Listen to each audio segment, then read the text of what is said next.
இந்த ஐபிஎல் டோர்னமெண்டோட 41வது போட்டியா மும்பை வான்கடை மைதானத்துல மும்பை மற்றும் ஹைதராபாத் அணிகள் மோதிய போட்டியில 243 அப்படின்னு மும்பை இந்தியன்ஸ் அணி ஒரு பெரிய ஸ்கோர் அடிக்க 18.4 ஓவர்ல இதை சேசிங் செஞ்சு ஹைதராபாத் அணி வெற்றி பெற்றிருக்கு. குறிப்பா அந்த போட்டியில ஒரு முக்கியமான விஷயம் என்ன அப்படின்னு பார்த்தோம்னா, உலகின் சிறந்த பவுலரான பும்ராவோட பவுலிங்க கூட ஹைதராபாத் பேட்டர்கள் அடிச்சு நொறுக்கியிருக்காங்க.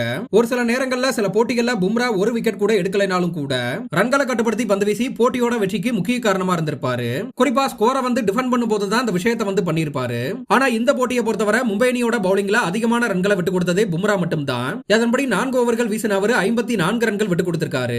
குறிப்பா பும்ராவோட பவுலிங்ல அபிஷேக் சர்மா, டிராவிஸ் ஹெட் மற்றும் ஹென்ரிச் கிளாசன் அடிச்ச 6 கூட ரொம்பவே ஆச்சரியத்தை கொடுக்கல. ஆனா வெறும் 23 வயதான விக்கெட் கீப்பர் பேட்டரான சலீல் அரோரா பந்த பார்க்காமலே பும்ராவின் பந்துல 6 அடிச்சது ரொம்பவே ஆச்சரியத்தை ஏற்படுத்தி இருக்கு.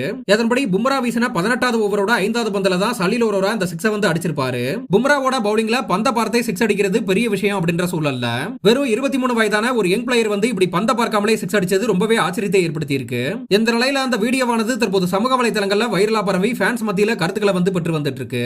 குறிப்பா பும்ராவை எப்படி பயன்படுத்தணும் அப்படின்னு ஹர்திக் பாண்டியாவுக்கு தெரியல அப்படின்னு ஹர்திக் பாண்டியாவோட கேப்டன்சி பற்றி விமர்சனங்கள் பேசப்படுவது குறிப்பிடத்தக்கது.